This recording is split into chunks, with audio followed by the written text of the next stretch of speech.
The other day, a friend asked me, how can I help my friend who's struggling with grief? So in this video, I'm going to share 4 resources that you can use to help someone you care about who's grieving.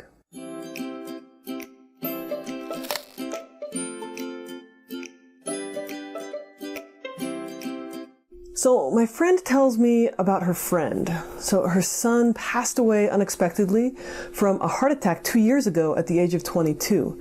And she's been weighed down and struggling ever since. She went to a couple of counseling sessions, but then her insurance only covered 4 sessions at the time. So now my friend wants to know how to help her friend move forward with her grief. So here's what I told her. So number 1, there's a great YouTube and Facebook channel called Refuge in Grief. And this therapist is making some excellent short videos and infographics teaching people how to support others who are grieving. I shared one of her videos recently, and I'll link to it again below.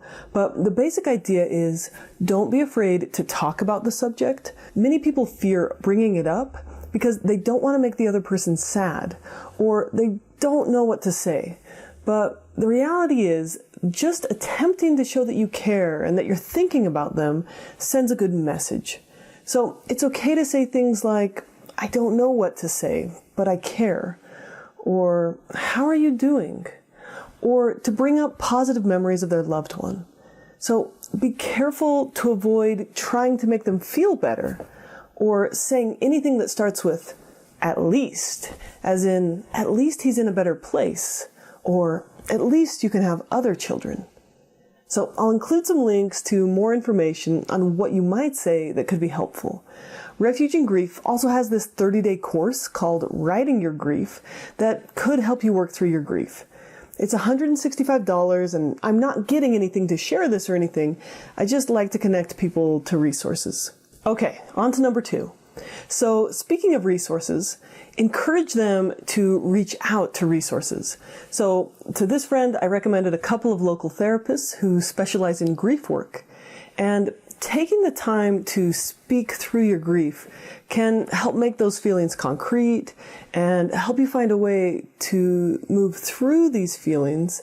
So encouraging her friend to talk about her experience with her family and her friends, and taking time to share and process through those thoughts and emotions with others can be a really crucial part of the healing process. Number 3, here's another great resource. So I recently read a great book called No Time for Tears, and I don't have it to show you because I gave it away, but I loved it because it normalized the grieving process.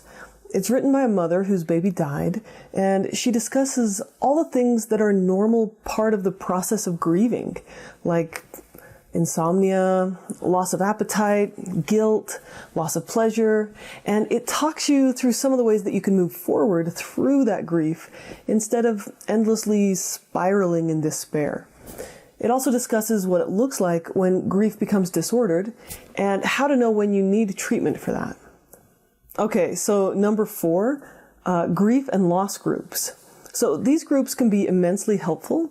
They help people connect with others who've had similar experiences, and they find strength in them. It helps normalize the grief process, and these groups often include an educational segment teaching appropriate and healthy ways to work through grief and positive ways to honor and remember the dead. These groups are often facilitated at hospitals. Sometimes they're by religious groups or counseling centers, and you may have to do a little research to find one near you. One of the best things about this resource is that most of the time these grief groups are free or low cost, especially compared to the cost of individual therapy. Now, you may have noticed that I never used the term get over grief because I don't think that's a really helpful way to talk about the grief process. Of course, we don't want to be stuck drowning in pain and suffering, but the missing, the loving, the longing never go away. But through a healthy process, the painful emotions can be integrated into a loving, peaceful remembrance instead of an obstacle to one's life. I hope these tips and resources are helpful for you if you're trying to help someone you care about who's struggling with grief. So comment below, what do you think is the most difficult part of helping someone who's going through grief? My mission is to help people get easy access to mental health resources because there's a lot of them out there. I hope you liked this video. Thanks for watching and take care.